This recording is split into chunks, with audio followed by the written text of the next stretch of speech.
Not only do adults suffer the pain and humiliation of discrimination, but the children of those discriminated against become aware of it all too soon. Right, Frank, can you buy me a carpet today? Because we need one for the living room.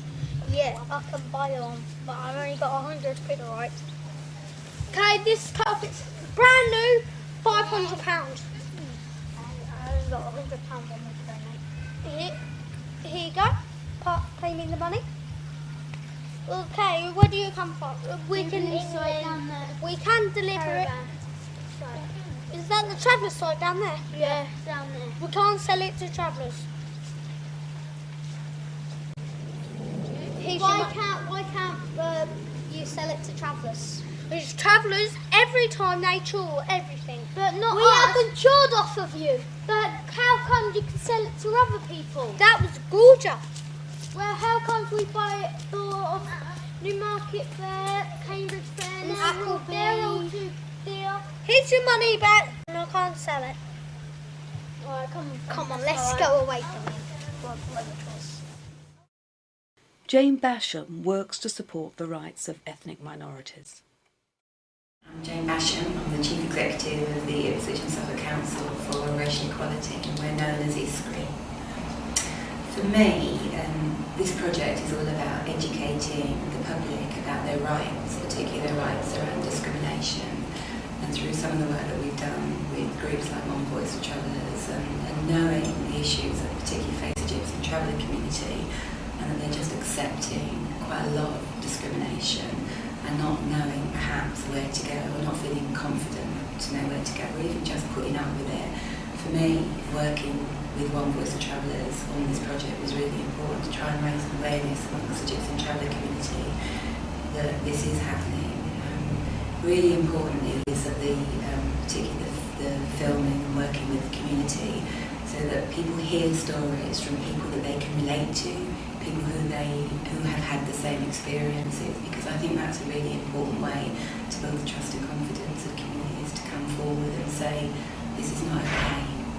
I'd like to say to any traveller who thinks that they're suffering discrimination, or they're just not happy with something that's happened to them, it could be discrimination.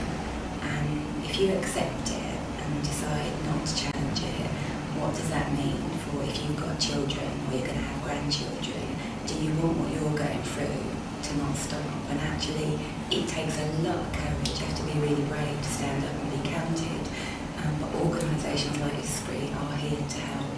And I just think that in order to break that cycle of discrimination, some of your, if you're feeling bad about what's happened to you, it may be because you're a traveller, and there may be additional factors. It might be because you're getting older and you've got some problems getting into services or getting into places. So it could be disability, it could be to do with your age. So if you're not feeling that great about what's happening to you, please do something about it. Come and talk to people like us, people like One Voice for Travellers, and we will help you decide what the best thing to do.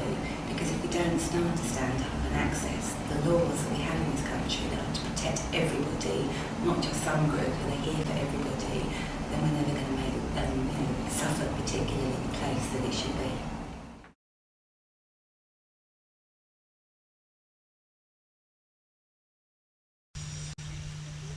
Hello, Mr. Frank. Thank you for coming in to see me.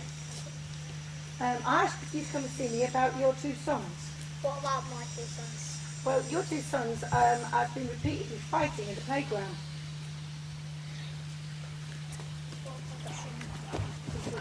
And I think I understand it's about your culture that, you bring your children up to fight. But the problem is, you see, that they're repeatedly getting into scuffles with other children. Well, it ain't our culture to fight. Well, I thought that, because of it's repeatedly those two that are involved, I have the other children's parents have been on to me. No, and where are these other children? Well, I haven't decided to bring those children in because I thought it best to talk to you about your two children. Well, we don't know, because they could have started it. I have not brought them up to fight. I've brought them up to learn, yeah?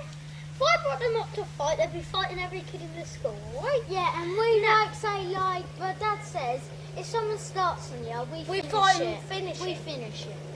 But I do understand that, but I have to bring to your attention that, you know, we just can't have fighting in the school. What? You didn't bring the other children in, and if parents are complaining, I'm going to make a complaint now. But the problem is, you see, I do understand, but you see, it's the culture of the gypsies. Why they keep to fight, you see. So we need to nip this in the bud by. No, we're raised every picture of the gypsy and travellers. You don't see them fighting, do you? You don't see them with your fists. Yeah, what do they see when they're horses and wagons? I appreciate that, Mr. Frank, but the problem is, you see, your two children are always in the centre because, see, gypsies and travellers, they come in and out of the school continuously and they need to learn the system. Why do you keep being racist to us? I don't think it's just bad, I don't feel I'm being racist. I think it's your culture. No, you didn't bring the other two children in who were fighting with them. I do understand that. Because they do not know. We do not know. Have they got a witness? Have you got a witness? No. Excuse me, Mrs. W, are you all right with these gypsies? Well, I Did you just call us jippos? Oh, slip of the tongue, slip of the tongue. Well, I just thought we ought to have them in because of his two sons repeatedly fighting. The children always fighting. No, we're not always fighting. Now get out. Okay, I will. Also, it's what you would consider as if you were talking to other communities and you were asking them, you know, of different members of different communities, have you ever had anybody, you know, been racist towards you? You know, you'd have individual ones here and there would say yes.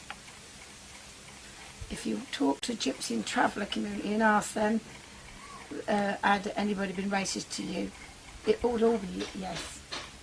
Because there isn't a member of the gypsy and traveller community at some point in their life or at some time that they haven't had some sort of form of discrimination or racial comments made about them. I think it's nice to think of the positives, and it is nice to think that somewhere somebody thought this DVD was worth making, and somebody somewhere believes that this DVD is worth showing. And I think for me, I've got to hold on to that, because if I don't, I'm petrified for my children and their future and my grandchildren. I want to believe, I don't know about the rest of you, but I want to believe it will change, because I don't want to think that my little niece is going to grow up in a world that's going to turn her away from somewhere because of who she is.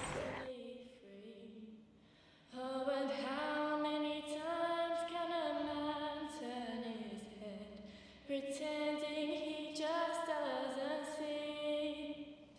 The answer, my friend, is blowing in the wind. The answer is blowing in the wind. How many times must a man look up before he can see the sky?